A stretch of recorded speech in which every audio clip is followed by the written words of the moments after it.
It was a snowy winter morning, and the girl was busy preparing food for the upcoming dinner. The smell of a juicy steak filled the kitchen as it sizzled on the griddle.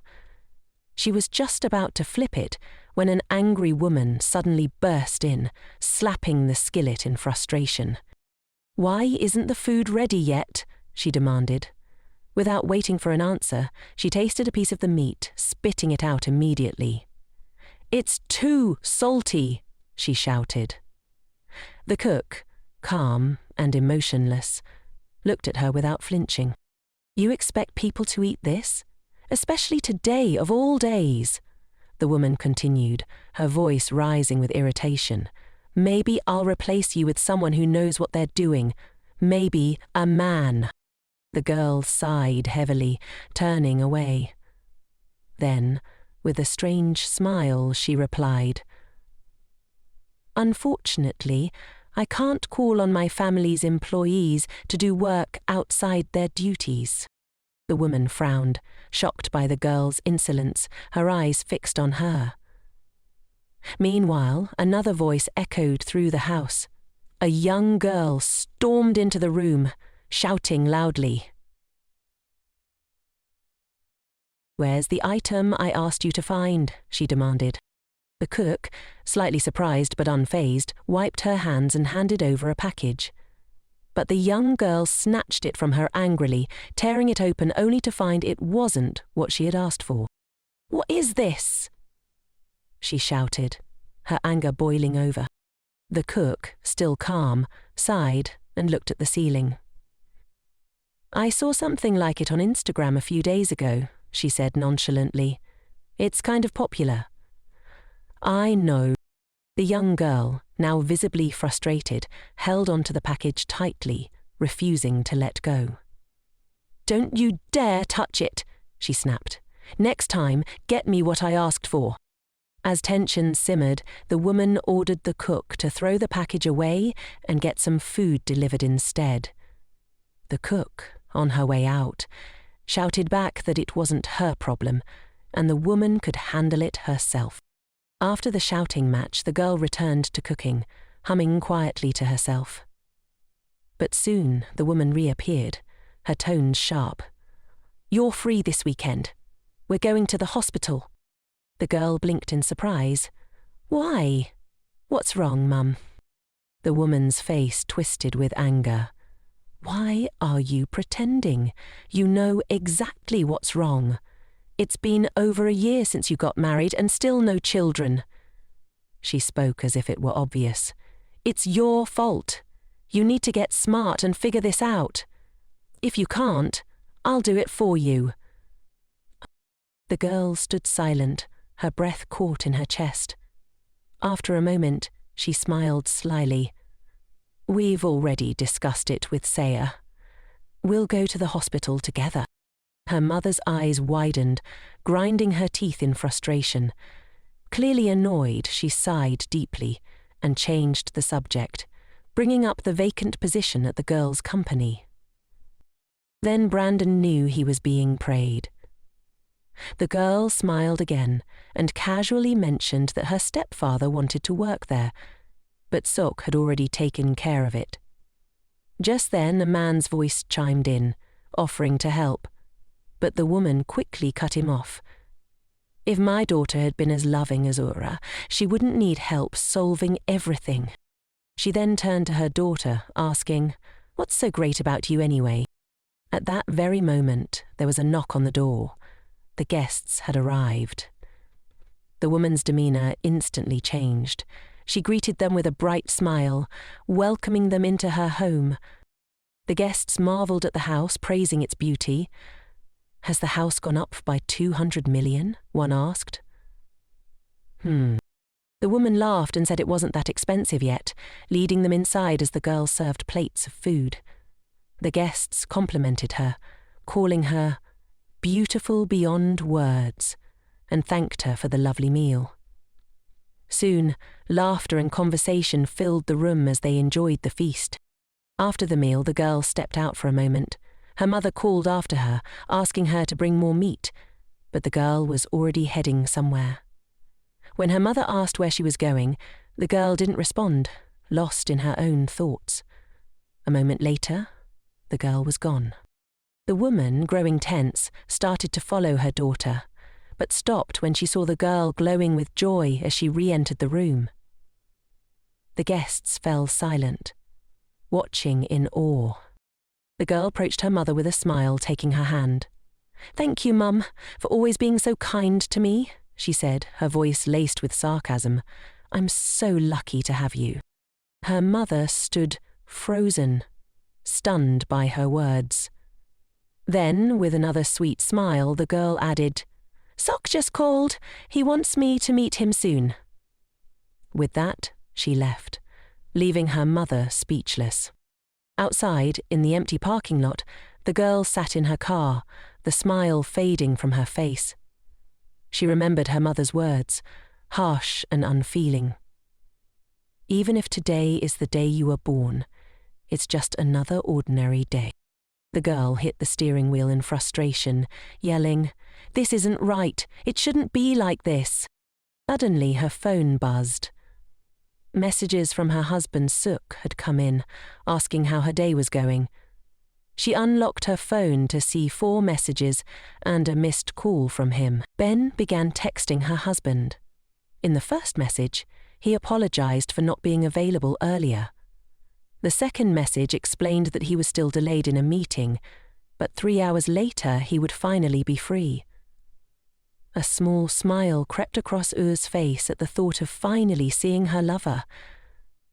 She exhaled deeply, thinking about everything happening, then glanced back at her phone.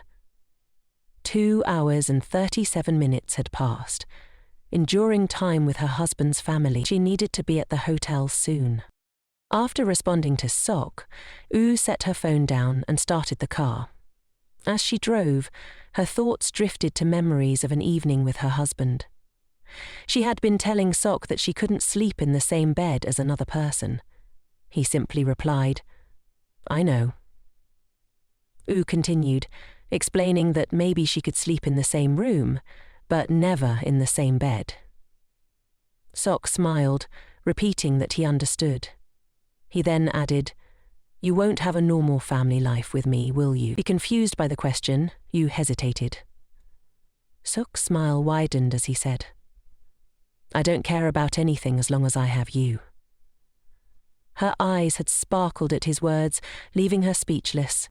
Suddenly, Ura snapped back to reality. She stood in a store, staring blankly at the floor. The cashier's voice startled her, asking if she had placed an order under Suk's name. She quickly confirmed, then left the store, realizing she was running late. Rushing down the street, she heard voices around the corner. As she approached, she realized one of them was Suk. What was he doing here? Then she saw Ura standing next to him. Yu immediately turned away, listening intently to their conversation. Sok was telling Ura that she was the only one he loved, that he didn't need Yu. At those words, U's world crumbled. She froze, barely processing what Sok was saying next, that he would file for divorce soon and be with Ura. U couldn't bear to hear any more. The box she had been carrying slipped from her hands, the cake inside tumbling to the ground.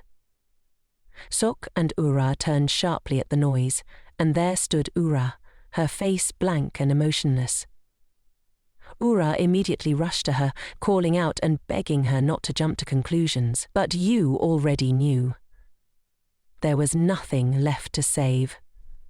She smiled bitterly, turning away from them. Ignoring their pleas, she began to walk quickly, wanting to escape them, their betrayal ringing in her ears. As Ura chased after her, Yu's steps quickened, her anger growing. Ura finally grabbed her arm, forcing her to stop. "Please, just listen," Ura begged, for what felt like the 100th time. Furious, Yu asked one simple question. "Did you know that Sok was in love with you?" Ura couldn't answer, her silence revealing the truth. Ura couldn't answer. Then why did you keep hanging around him? Guilt flooded Ura's face. She confessed that Seok was kind and understanding, and she had assumed her feelings were fleeting. Grabbing Yu's hand, she urged her to talk to Seok, that he could change his mind. Ura gritted her teeth, realizing how selfish Ura truly was. Sok chimed in, attempting to defend himself, but U shot him a venomous look. She ripped her hand free from Ura's grasp and walked away, no longer willing to listen to them. Her pace quickened until she was nearly running, lost in a blur of emotion. She couldn't hear or see anything around her, including the crosswalk timer ticking down. A speeding car bowed through the intersection, and by the time U noticed, it was too late. The car's headlights glared like demon eyes in the dark, and in an instant, Yu's body was airborne. Her heel remained on the ground, leaving a red trail behind. Ura screamed, horrified by the sight. Sok instinctively tried to shield her eyes, but the damage had already been done. Tears welled in Yu's eyes as she hung in the air, thinking of one thing. Why had she ever believed Sok could change? In her final moments, everything became painfully clear, but it was too late. Yu died on the very day she had wished she wouldn't. The story shifts back to the past, to an orphanage on a night when it was snowing heavily. Yu had been abandoned as an infant, left crying in front of the door. She had gone through many adoptions and rejections, but one night, a pair of hands lifted her from the darkness. She was adopted by a wealthy family, and for a time, things seemed to improve. But soon after, her adoptive mother, Jumin, passed away, leaving a deep void in Yu's life. What followed was even worse. Her adoptive father, Shanghai, brought home another girl, the same age as Yu. This girl was Ura, who was overjoyed at the thought of having a sister. U had been diligently practicing piano, playing in large concert halls, pouring all her energy into her performances. But no matter how hard she worked, she could never outshine Ura, who excelled effortlessly in everything she did. Yu watched from the sidelines, always overshadowed by her sister, even in their school years. While her parents praised Ura for her academic success, Ura stood trembling as she looked at her own grade sheet. From the moment Ura was born, she had been surrounded by misfortune, always overlooked. She remembered walking down the school corridor, minding her own business, only to open her locker and have a pile of ruined books and notebooks fall out.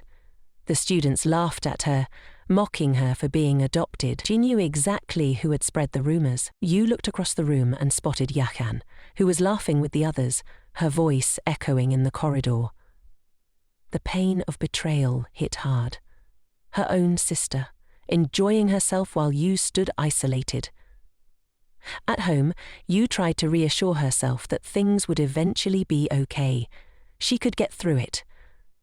But just as she was finding some peace, a noise outside her door caught her attention. Startled, she stepped out of her room to investigate, but the hallway was empty. On the floor lay several boxes and a letter. Curious, she picked up the letter and opened one of the boxes. Inside was a record player. Confused but intrigued, Yu unfolded the note. It was from someone who had overheard her mentioning her love for old things. Embarrassed by the gesture, he explained that he had recorded some of his favorite old songs for her, hoping she would enjoy them. At the end of the letter, he wished her a happy birthday. The sentiment overwhelmed Yu.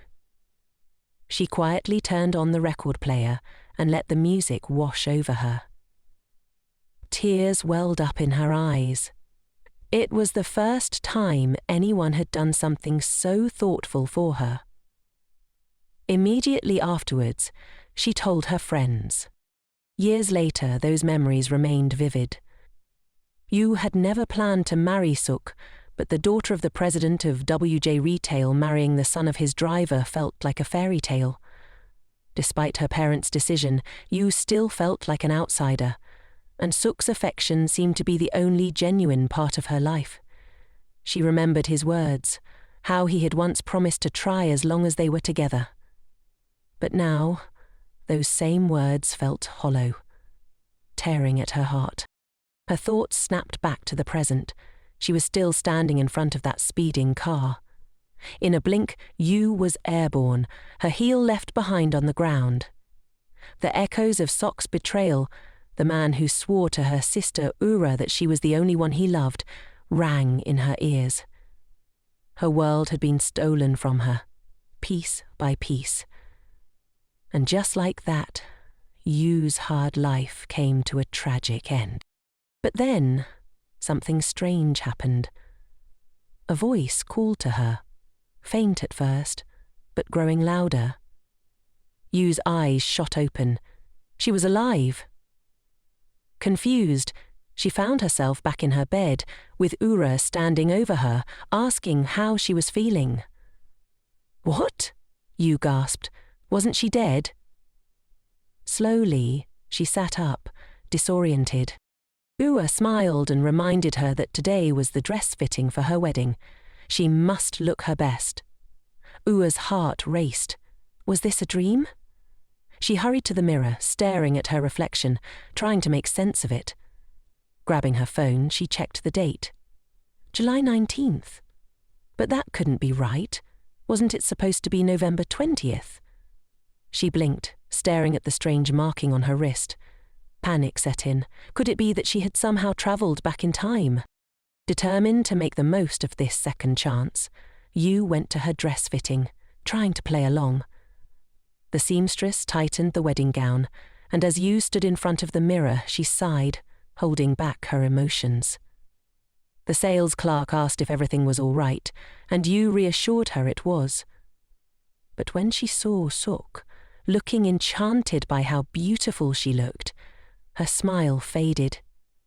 In a fit of rage, she grabbed a bouquet and swung it at him, hitting him squarely on the head. Shocked, Sok asked what was going on, but Yu only smiled bitterly. Grabbing a pen from Seok's pocket, Yu tore the wedding dress right down the front. The saleswoman was aghast. Yu declared that this was her marriage dissolution gift to Seok, then casually handed over her credit card to pay for the now ruined dress. As she left the shop, Yu knew that this was her turning point. She would reclaim everything that had been taken from her. She would reclaim everything that had been taken from her. Later, Yu met with a friend in a small, cozy coffee shop. Her friend, puzzled by Yu's decision to meet dog Ayo, asked why she had called for this impromptu meeting. Yu casually mentioned that she had broken up with Sok, shocking her friend. As they talked, Yu explained that Sok had fallen for Yura, leaving her no choice but to move on. Her friend's astonishment was evident, but Yu only laughed. The conversation turned to dog Aoyu. The heir to a wealthy family but known for his reckless behavior and obsession with gaming. Yu's friend was skeptical, but Yu seemed unfazed. She had a plan now, a vision for her future that didn't involve Seok or anyone else who had betrayed her. The past was behind her, and this new life was hers to shape. At an upscale event 2 days later, Yu found herself in the company of Dog Ayo, the younger son of the Sogging group, a man with a powerful presence and a well-tailored suit.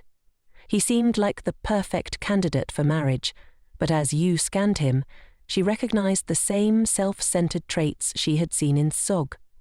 Yet this time, Yu was different, no longer the naive girl from her past life, but someone who knew exactly what she wanted. Finally, Yu sat across from the guy her sister was interested in.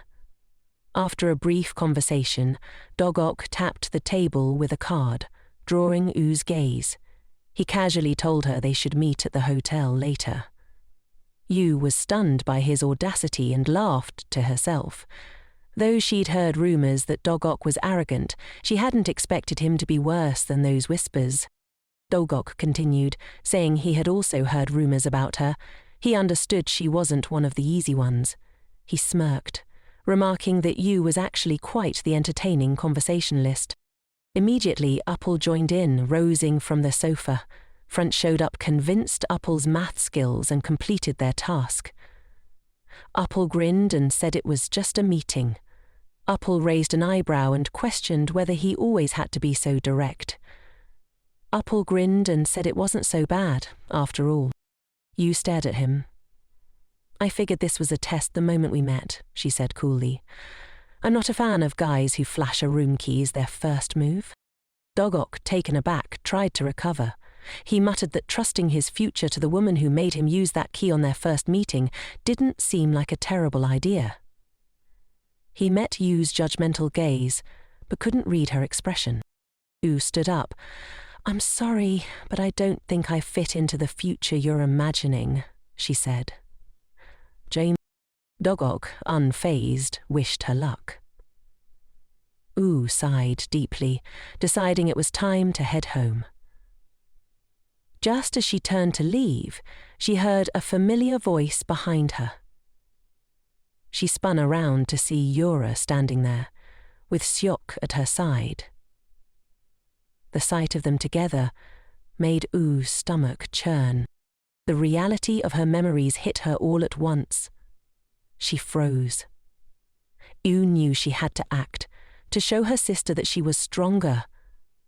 Without thinking, she turned back to Dogok, staring him down. Only one round for this test, right? At that moment, Yura noticed her sister in the cafe, her eyes widening as she saw Yu sitting with Dogok. She could hardly believe what she was seeing. Meanwhile, Dogok was confused by Yu's cryptic statement. One round? What do you mean? He asked. Before Yura could approach, Yura leaned forward, grabbed Dogok by the collar, and kissed him. His eyes shot wide open in shock. Across the cafe, Yura and Sok stood frozen, utterly bewildered by what they were witnessing. Yura's face twisted from one of joy to one of disbelief and anger. Dogok, still processing the situation, suddenly realized that he was enjoying it. He reached out, cupping Yu's face as he deepened the kiss. Yu's eyes fluttered open, surprised by his reaction, but she didn't pull away. Until she finally remembered why she had started this in the first place. She broke away abruptly, wiping her lips in embarrassment, avoiding his gaze.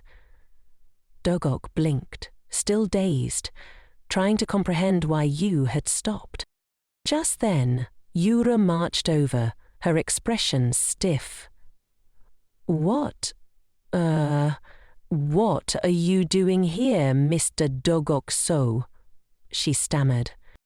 Sok greeted Dogok, clearly just as surprised. Yura forced a smile and said it was quite the coincidence to run into Yu and Dogok here. Yu, turning to face Yu, simply asked what she was doing there with Sok. Before Yura could answer, Yura turned back to Dogok and smiled. Dinner tonight? She asked, teasingly handing him the room card. Dogok smirked. I think that sounds like a good idea. Yura and Sok exchanged confused glances as they watched Yu and Dogok continue their strange flirtation. Dogok took the card from Yu, and they both smiled at each other, leaving Yura fuming. The scene shifted to the hotel room. Dogok explained that it wasn't a suite, just a business room. He sighed and said, a business room.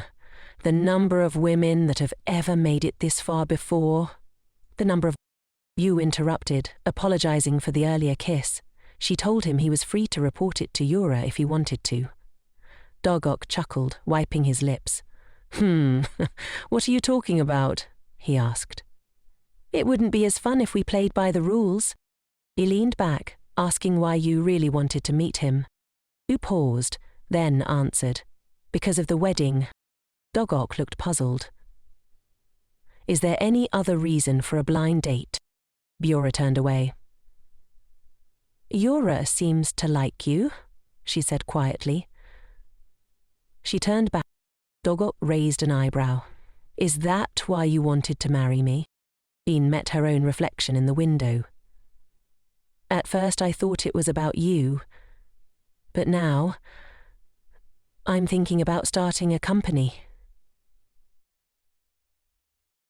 She turned back to face him, her eyes hard. I know about your grandfather's condition for investing. The condition is marriage. Once you get married, he'll let you start a venture. Dogok stared at her, processing her words in silence. Yu, sensing his hesitation, asked, "What do you think about that?" Dogok smiled, surprised by how well she knew his circumstances. Interesting, he muttered, his eyes narrowing. You talk like you know the future. Yu's phone suddenly vibrated, breaking the tension. Dogok glanced at it. Yu checked the caller. Yura. She immediately rejected the call. Dogok frowned. Why didn't you answer? Before she could respond, another call came in. It was Sok this time. Yu rejected it again and shrugged. Doesn't matter. Yu set her phone down and asked Dogok, "What are your plans for tonight?" She glanced up. "If you're free, we could spend the evening together." Then she felt his weight on her shoulder. Dogok's eyes widened, caught off guard. Wait, you saying we should sleep together? How? He burst out laughing, unable to contain himself. Jude stood there, puzzled, realizing too late the double meaning of her words. Flustered, she covered her face with her hand. Dogok, still chuckling, leaned forward, asking, "What exactly are you after, are you? A fake marriage, perhaps?" "I don't think I ask for much." He stared at her curiously. "And what do I get out of this deal?" The girl didn't know how to respond, and Dogok kept pressing her, asking what if he chose Yi over her. What was the difference? He asked her to prove that she was worth it, or maybe she could charm him enough for him to fall in love with her. U silently stared into his eyes, trying to think of something to say. However, she found herself amused by how similar Dogok was to her. It was entertaining. After a pause, U silently stood up and walked to the wine cabinet, deciding that wine might help them figure things out. She opened a bottle, poured a glass, and handed it to Dogok, remarking that if she were him, she would have bought Nova games instead of investing in hotel keys. Dogok was surprised by her comment, as he hadn't realized her interest in his business. He asked if she heard that from his manager, to which Yu responded by asking if he was the type of person who immediately ran to a supervisor when special issues came up. Dogok smiled, intrigued by her thoughts. Yu shouted. They continued drinking, and after a while the bottle was empty. U, tired, fell asleep in bed. Later she stirred, turning over and opening her eyes, only to be startled to find Dogok sleeping beside her. Even in his sleep he looked handsome. But then she noticed something. Her lipstick mark on his neck. Shocked and horrified, she started piecing together the events of the night. She had found Dogok's lip mark. She remembered them drinking together, her removing her coat and then throwing herself at him, saying she wanted to sleep. The memory made her blush. Deciding she needed to leave before Dogok woke up, she tiptoed around the room. But when Dogok shifted in his sleep, she jumped in fright, thinking he was awake. However, he remained asleep, much to her relief. Smiling at how handsome he looked even now, she left some money on the table to cover the cleaning costs and slipped out. As Yu drove away, her expression showed no sign of joy. Eventually, she arrived at her destination, her grandfather's hospital room. Upon entering, she saw him hooked up to an IV. He was surprised to see her and immediately took her hand, apologizing for everything. He told her she was his only granddaughter, repeating the apology over and over, with tears in his eyes. Yu felt a deep guilt. 3 months earlier, her grandfather had passed his entire inheritance to Ura, and Ura knew she needed to verify his words. She glanced around the room and saw his toothbrush, deciding to take it with her. As she reached for it, the door opened and Ura entered, addressing their grandfather. Ura smiled warmly at him, calling herself his granddaughter, and then started tending to him. Ura turned to Yu, remarking that she lacked respect for her elders and scolded her for not answering the phone yesterday. Yu sighed but pulled herself together, smiling confidently. She told her mother she was on a date last night. Her mother's eyes widened in shock as she asked if the date was with Dogok from the sogging group. Yu laughed and confirmed it, though she wondered how her mother knew. Ura had mentioned it earlier. Yu smiled slyly, saying there would be good news soon. Meanwhile, at Dogok's office, a meeting was underway about the sales of the new game Golden Eye, which had increased by 22% in the first quarter. Despite the discussion, Dogok's mind wasn't on sales. He was still thinking about Yu. Her actions from the night before had puzzled him, especially the money she left behind with a note to cover cleaning and breakfast. As he reflected on her strange behavior, Dogok couldn't help but remember Yu's tipsy state the previous night. She had been talking, and whenever he turned away, she would yell at him, asking if he was paying attention.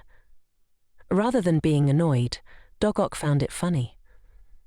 Yu had summed up her life in a monologue, laughing at the absurdity of it all. Then, out of nowhere, she asked Dogok if he could see memories. Dogok, staring at the floor, said he could.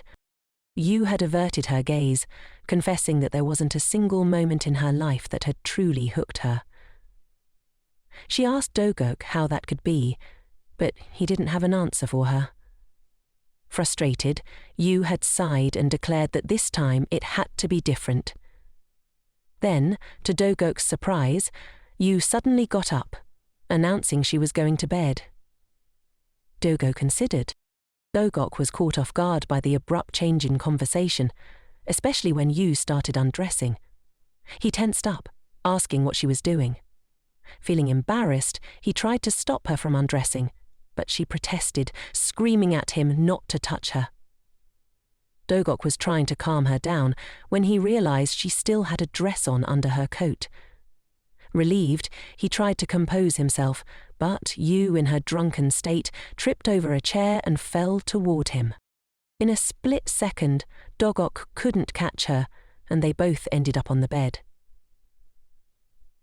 Yu, already half asleep, pressed herself against him.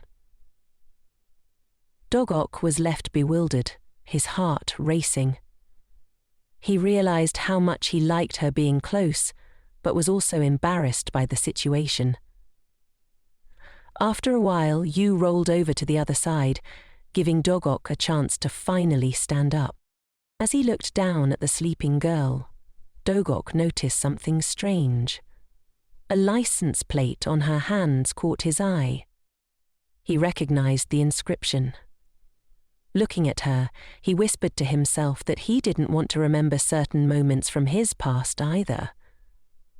Stroking her hair, Dogok promised himself that this time, things would be different. The scene shifted back to Dogok's office. It was already 10 a.m., and he hadn't received any calls from Yu, despite her mention of the wedding the day before. Just then, an employee interrupted Dogok's thoughts, asking if he was thinking about work or something else. The employee handed Dogok a tablet, congratulating him. On the screen was a news story titled, "Tycoon So Good," featuring a picture of Dogok and Yu. Immediately he started scanning the article, asking if it was about the second son of Sun Group. The guy responded that this wasn't the most important news at the moment. He warned the director that because of the criticism and scandal, the company could suffer losses. Suddenly, Dogok noticed the author of the article. It was his favorite cousin, Su Jan-non. After turning off the tablet and handing it back, Dogok asked if his assistant had contacted the girl. The assistant confirmed that he had and leaned in to share something even more interesting. He had found out that Dogok and the girl had gone to the same elementary school. Dogok asked if this meant they had a close relationship. The assistant clarified that they didn't, as they hadn't gotten along during that time. Dogok sighed, recognizing this as typical of Su Janan, and immediately asked his assistant to bring the reporter to him. The assistant hesitated and nervously asked if Dogok was planning to sleep with another girl. These words amused Dogok, and a smile spread across his serious face. A moment later, he burst out laughing, leaving the assistant bewildered. Suddenly, Dogok stood up, grabbed his jacket and started walking out. The secretary, confused, asked where he was going. Dogok turned, smiling, and said he was running away. Just as he reached the door, his assistant's eyes widened in fear, realizing it was too late. Someone was already there. The woman stood behind Dogok and asked where he was going. Turning in horror, Dogok greeted her sweetly, asking if she had arrived already. The woman, growing suspicious, asked if Dogok was planning to get married. He nervously confirmed, avoiding eye contact. The woman, frustrated, reminded him that he always avoided looking her in the eye when she asked that. Dogok sighed and admitted that even his father didn't know about it. This revelation shocked the woman, who demanded to know more. Dogok turned to his secretary and asked him to explain his nickname. Surprised, the secretary quietly explained that Dogok was asexual, had no sex drive, and was impotent. The woman was taken aback, utterly shocked by what she was hearing. Dogok smiled, explaining that he had lived with this condition his whole life and had to prove it to people. The woman, still in disbelief, asked if this was why Dogok wanted to get married. Dogok, seemingly unbothered, asked her why she had married his father, even though he already had a wife. In a fit of frustration, the woman slapped him, calling him a rude child. Dogok, stunned, watched as the woman angrily walked towards the elevator. Before she could leave, Dogok grabbed her arm and turned her around. He confidently told her that he would reclaim his father's company and win back both his father's love and his grandfather's legacy. The woman, unsure whether to believe him, asked what he meant. Dogok smiled sweetly, assuring her that he would make it happen. The scene shifted to a beautiful beach. Yu was on the phone, being asked where she had disappeared to. She calmly replied that she was at the beach, which shocked the person on the other end, who exclaimed that she must be crazy. Yu then confirmed that she was going to marry Dogok Aio. The friend on the phone, laughing, asked why she should help her. Yu sighed, hinting that she knew about her friend's secret relationship, which made the friend spit out her coffee in shock. The friend, panicking, asked how Yu knew. Yu reassured her that she wasn't following her, but added that the guy she was seeing had a pregnant girlfriend. The friend, horrified, asked if this was true, but Yu tried to downplay the situation. As the conversation continued, Yu suddenly spotted someone and abruptly ended the call. "If you think I'm lying, try and act out the conversation." Dogok stood in front of her, having finally found the girl who had been on his mind. He asked why she had stayed by the sea, admitting that he hated the beach. Avoided the question, asking why he had been looking for her. Dogok explained that she hadn't answered his calls, and that he wanted to return the money she had left. Yu, confused, told him there was no need to return anything. Dogok sighed, explaining that it was unusual for someone to leave a note and run away. Yu, taken aback by his confidence, jokingly asked if he had run out of money. Dogok smiled and admitted that he had suffered a loss, a significant one. He then reminded her that she had mentioned the wedding first, and he intended to take full responsibility. Although Yu was speechless, Dogok smiled and declared that there would indeed be a wedding. He thanked her for the incident and emphasized that her time was running out. If she didn't act soon, her sister would be the one standing next to him. Yu tensed, not wanting that outcome, and told him she understood. Dogok then invited her to have a meal with him, repeating the request when she hesitated. Yu, still uneasy, tried to refuse, claiming that she had her reasons for not eating with others. Dogok laughed, saying not to worry and that he would go first. He reached into his pocket and held out 2 bills, asking her to apologize properly for the kisses, the leaked photos, and the note. Tearing up the bills, he insisted that they should eat together, calling it the first condition of their wedding. The scene then shifted to a cafe where Yu looked around, unimpressed. She asked Dogok why food was the first condition for the wedding. He explained that if he hadn't insisted, they wouldn't be sitting together like this. Yu, frustrated, stared at the table. Dogok teased her, asking if the convenience store food was good enough for someone so squeamish. Yu, still irritated, admitted that at least the convenience store food didn't require her to check the cooking process. Dog noticed that Yu was upset about something and asked her what was wrong. She replied that she would be more downcast when rumors spread that the tycoon's son was now with an adopted girl. Dog tilted his head and found it interesting. Yu looked at him questioningly. Dog asked if he really looked like the biggest villain in the tycoon family, suggesting that maybe the girl was just crazy. Changing the topic, Yu asked if she had done something unnecessary that day. Dirk looked unsure and asked what she was talking about. Yu, flustered, clarified she meant the day at the hotel when they had drinks together. Dirk laughed, surprised that Yu probably didn't remember anything. He teased her, saying they were quite close that day. For example, Yu hugged him, left a kiss mark, and they even slept together. Shocked by his words, Yu hit the table and told him to stop. Duke switched the subject, asking why she was eating so little and whether she had already eaten today. Annoyed, Yu told him not to change the subject and added that it was her food, so she knew better. Duke acknowledged her point, but asked out of curiosity what kind of guys she liked. Yu, puzzled, said she had no preference and asked why he was suddenly asking. Duek asked how he measured up as a boyfriend.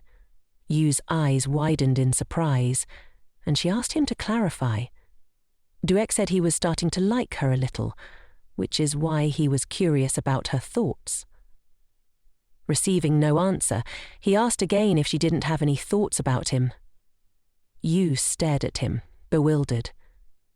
Duek continued, saying they were going to get married, and people usually marry someone they like.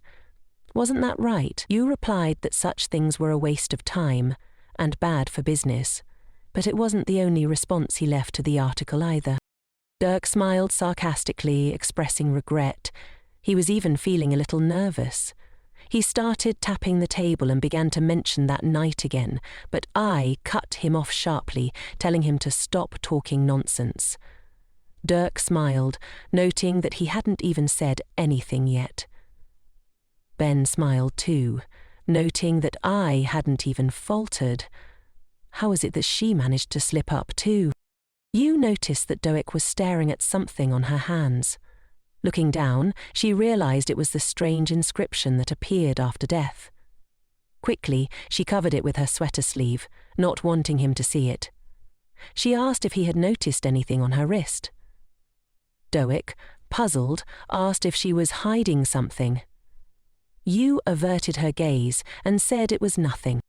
Doek, deciding to change the subject, asked if they could talk about something more important. Yu, serious now, said WJ Retail was about to fail financially, which was why Duik needed a marriage with Yura. Duik confirmed that he had insisted on the marriage as it would help him attract more investors. He explained that marriage was one of the conditions under which his grandfather would invest in the company and, if things went well, he could eventually control the company's shares. Yu smiled and revealed that she had already bought 5% of the shares and that they would sell out quickly as soon as WJ Retail's stock dropped. Dek was impressed by her foresight, but noted that it might take 30 years to achieve that goal. Yu smiled again and said that's why she needed him, so he would invest in her company. Puzenia nochot kasmia vidlacha convenjus kovortsalenda games. Tucha considered whether WJ Retail was worth the investment. Yu promised that he wouldn't regret it. Tucha considered whether she wouldn't regret it. Tushon talme Yu uninterested in their games, refused. Yu, uninterested in their games, refused. Tucha continued that what they were doing wasn't much different from playing a game, where there was a 50/50 chance of getting caught. Yu, undeterred, confidently replied that they would succeed no matter what. Suddenly, Yu received a message saying the results of a requested DNA test would be known in 2 weeks. Yu was thrilled, but tried to hide her excitement. Deok noticed her happiness and quietly said he was happy for her. Yu looked at him questioningly. He smiled, saying he liked her plan and encouraged her to keep trying. Deok stood up and Yu realized her plan had failed. He mockingly told her that if she wanted to marry him so badly, she should propose. Yu shouted in disbelief, asking what he was talking about. Deok continued, saying that in that case they'd need wedding rings. No kissing, though. Yu, shocked, started laughing nervously, saying that since it was necessary for the marriage, she would do everything required. Nook didn't expect that response. Yu held out her hand and declared that it was a proposal. Later, Yu drove home, deep in thought about the mystery surrounding her grandfather's death and the transfer of the inheritance to Ura. She feared the suicide note was forged and resolved to uncover the truth. As soon as she entered the house, her stepmother slapped her hard, shouting at her for not answering the phone and worrying everyone. Rubbing her cheek, Yu realized she had been wrong to think this woman was her biological mother. Her stepmother, arms crossed, said that legally she was still Yu's mother, unless Yu had found someone else. Yu retorted, asking if it was okay for Yura to have an unlawful relationship with a man. Her stepmother was furious, unable to believe what she had just heard. Yu sharply grabbed her mother's hand, saying she knew exactly who she was. The stepmother who had raised her since she was 9, and Yu added that she would marry Ju. Their conversation was interrupted by Yu's father, who came in and demanded that they stop arguing. He scolded Yu for how she was speaking to her mother. Yu, feeling betrayed, argued that she was his daughter too, but her father sternly told her she wasn't like Yura and expressed disappointment in her. Yu was devastated. Then, her stepmother, trying to calm things, apologized to her husband, taking the blame. The father left, telling Yu she'd be staying home for a while. Yu stood there, eyes downcast, feeling utterly defeated. The man, just as he was leaving, turned around and mentioned that she would be home for a while. Yu stood still, her eyes downcast, staring at the floor. The woman sighed softly and called for the 2 maids. As they approached Yu, one of them tried to remove the bag from her shoulder. Yu screamed, insisting she could do it herself. She then pulled her phone out of the bag, holding it out while warning the maid not to touch it. After this, Yu retreated to her room, and her stepmother smiled awkwardly at her outburst. Once inside her room, Yu shut the door behind her. The situation felt surreal. She hadn't thought she'd ever return to this place, yet here she was, driven by a new sense of purpose. She opened her drawer and began rummaging through her clothes, scattering them across the floor. Tying the shirts together, she approached the window, eyeing the height. It wasn't high, but it wasn't low either. Carefully, Yu began to lower her makeshift rope. At first, everything went smoothly, but then her foot slipped, and she plummeted toward the ground before she could grab hold of the rope again. Her eyes filled with fear, and for a brief moment, memories from her past flashed through her mind. The terrifying moment when she was hit by a car. She shut her eyes tightly, wondering if this was death coming for her again. Suddenly, a hand reached out, catching her before she hit the ground. It was the guard, who had luckily been nearby. Gently, he placed her on the ground, then looked at her intently and asked if she had been trying to escape. He added that if she truly sought revenge, she should stay in the house to achieve it. Yu looked at him, confused. Revenge wasn't on her mind. What did he know? The man adjusted his glasses, suggesting her actions weren't befitting of someone like her. Frustrated, Yu told him not to pretend he knew her or her motives. The man smiled and offered his hand. Yu's head was pounding, and she struggled to stand. She asked for her phone, and the man handed it to her, after asking what she planned to do. With a calm but determined tone, Yu replied, "To take revenge." He smiled knowingly and reminded her that he had, after all, advised her to stay. At that moment, the man pressed the intercom button, and a voice asked who was there. Dog Ao greeted them, holding a stunning bouquet of roses. When Yu's stepmother opened the door, she was stunned. What he had said was indeed coming true. Dog Ao smiled warmly and asked if he could come inside. The whole family, except Yu, gathered around the table. Dog Ao apologized for arriving unannounced, but the father waved it off, assuring him that the article wasn't worth worrying about. Dog Ao smiled awkwardly, apologizing again, but the father confirmed he'd seen the article and noted that such things were published nowadays without real evidence. Dog Ao nodded, adding that sometimes it's necessary to get rid of something, even if it's the truth. The stepmother couldn't hold back any longer and asked if the article was indeed true. Dog Ao glanced around and asked where Yu was. The stepmother forced a smile and replied that Yu had left early that morning, but Dog Ao, sipping his coffee, wasn't convinced. The father reassured him that he had already spoken to Yu and everything was fine, but Dog Ao said the opposite, that he was the reason Yu had become involved. The room turned tense. The father asked what Dog Ao meant, and after a moment, Dog Ao confessed that the article was true. Meanwhile, the guard quietly stood outside Yu's room, working discreetly to pick the lock. After a successful click, he opened the door and told Yu it was time. She agreed, saying it was time to show her family who she truly was. She walked silently down the hallway, past the guard. The family was still talking with Dog Ao, but the stepmother spotted Yu out of the corner of her eye and became furious. How had she escaped the locked room?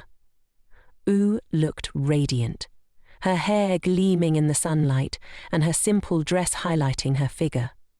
The conversation halted abruptly as everyone noticed her, except Dog Ao, who smiled and commented that Yu must have been there all along. The stepmother seethed, while the father only frowned. She left. Yu pulled out a chair and sat beside Dog Ao. They exchanged smiles, glad to be in each other's presence. Dog Ao then boldly announced that he wanted to marry Yu.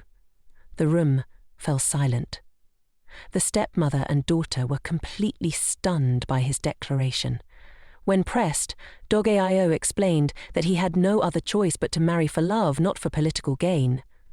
He glanced at Yu, reaffirming his intentions, and Yu's heart swelled with a mix of relief and disbelief. The stepmother, visibly shaken, objected, pointing out that Yu had recently been through a breakup and couldn't possibly be ready for a relationship. Yu's father agreed, suggesting it might be best for her to move on from recent events before rushing into anything new. Yu, now tense, lowered her gaze, unsure of what to say. Dog Ao took Yu's hand, promising to help her figure out what she truly wanted. He then stood, ready to leave, telling Yu they had reservations at a restaurant. Moments later, they were in his car, speeding down the road.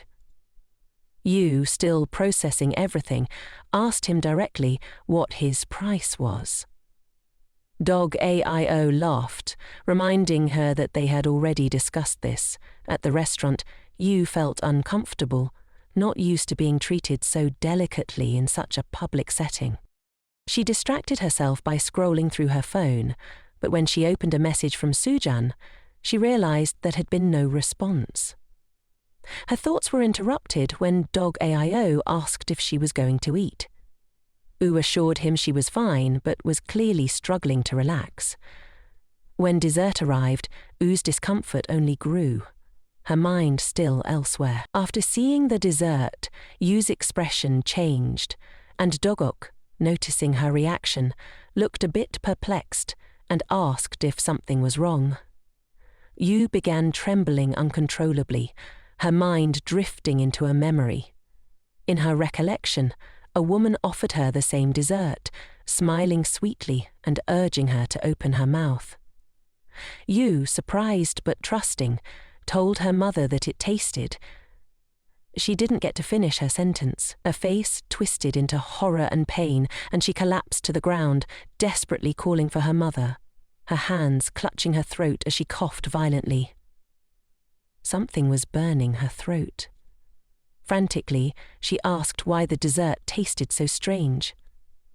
The woman, hovering over her, coldly asked why Yi called her mum, when she should only be addressed as auntie or ma. Snapped back to the present, staring in horror at the dessert in front of her, the memory of it being poisoned flooding her mind. That same woman had disliked her so much that she'd poisoned her. Dogok, still confused, asked again what she was thinking about. A little shaken, replied that everything was fine, and turned her head to look out at the evening cityscape. Sensing the tension, Dogok commented that if she didn't want the dessert, he'd gladly eat it. Yu turned back to watch him, her eyes wide with anxiety. As soon as he took a bite, Yu's heart raced, her eyes fixated on him, waiting for something terrible to happen. But nothing did. Dogok smiled, swallowing his bite, and said if she was remembering something painful, she could share it with him. Yu was surprised by his words but touched. Few people ever showed concern for her like this. It was something entirely new for her.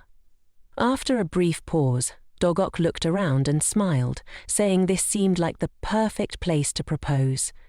He then asked if she had prepared the wedding rings and a kiss. Yu, taken aback, thought he was joking, but to her surprise, Dogok got up from his chair and knelt in front of her, wide, dark eyes fixed on Ben's plate. The colour was darkening around his cheeks as he pulled a small box from his pocket. "What are you doing?" she asked nervously. Dogok smiled, opening the box to reveal a stunning diamond ring that sparkled under the dim restaurant lights. "I'm making a real proposal," he said, his voice calm yet serious. Dogok then asked, "Will you marry me?" Before she could fully process what was happening. The ring was already on her finger. Suddenly, Yu asked if Dogok knew she was a zobik, someone who avoided kissing for hygiene reasons and had a strong aversion to uncleanliness. Dogok, taken aback, laughed and asked, "What about the evening we had?" Yu, feeling a little flustered, brushed it off, saying it was just business. Dogok smirked, leaning in and teasingly said, "Well, since it was just business, then..." Before he could finish, Yu grabbed him by the shirt, interrupting him, and declared that since she hadn't proposed, she had prepared a kiss instead. She pulled Dogok close and kissed him gently, standing on her toes to reach him. Dogok's bewildered expression softened as he began to enjoy the moment. Their lips, once inseparable, finally parted. Embarrassed, U stepped back, saying, "That's enough for now." But Dogok, not ready to let the moment end, pulled her back by the waist and kissed her again. The scene shifted to Dogok's office on a bright sunny day. Dogok was scrolling through the social news feed when suddenly he saw a photo of himself and Yu kissing. Did he really get caught again? Just then his secretary walked in and teased that the director had become a celebrity. Dogok jumped, startled by the news. The secretary went on, saying it was now official. The director was a public figure. Dogok sighed, understanding the situation. After a moment, the secretary asked if Dogok wanted him to handle the article, maybe even asking Sujan, the reporter, to delete it. Or should he, jokingly, cut off Sujan's middle finger as a warning? Dogok tensed at the second suggestion, saying the first option would do just fine. At that moment, a notification popped up on Dogok's phone. It was a message from Yu asking him to have lunch together. The request left Dogok speechless. Yu? Inviting him to lunch? Without hesitation, Dogok responded that he'd be happy to join her. His heart raced as he turned to his secretary seeking advice. "If a girl invites you to lunch, doesn't that mean she's interested?" he asked. The secretary, pondering, cautiously replied, "Probably." Dogok, unsure, pressed further. The secretary finally relented, adding, "As your brother-in-law, I'd say don't get your hopes up too soon." Dogok, a bit taken aback, laughed nervously. Dogok was leaving his office, heading toward the exit where Yu was supposed to be waiting for him. As he walked, he told himself it would be best to avoid drawing too much attention. Suddenly, he heard someone calling out to him. Thinking it was Yu, he lifted his head with a smile, only to find Yuru standing in front of him, smiling brightly. She began walking towards him, and as she did, memories flooded back. In the past, a younger Yu stood off to the side, scuffing the ground with the toe of her sneaker, watching her sister Yuru from afar. Yuru had wanted to approach her, to reach out, but she had barely taken a single step when their mother pulled her back. The woman gestured toward the vast estate around them, telling Yuru that everything she saw now belonged to her. Then, pointing to the lonely Yu, she coldly remarked that Yu wasn't real, unlike Yuru, who was the real one. It wasn't the first time their mother had said something like this, and each time she would ask Yuru if she understood. As Yuru walked toward Dogok in the present, she thought about all the things her mother had said, how they were, in a way, true. She had everything, the real things. Now, here she was, standing right in front of Dogok, who was clearly surprised by her sudden appearance.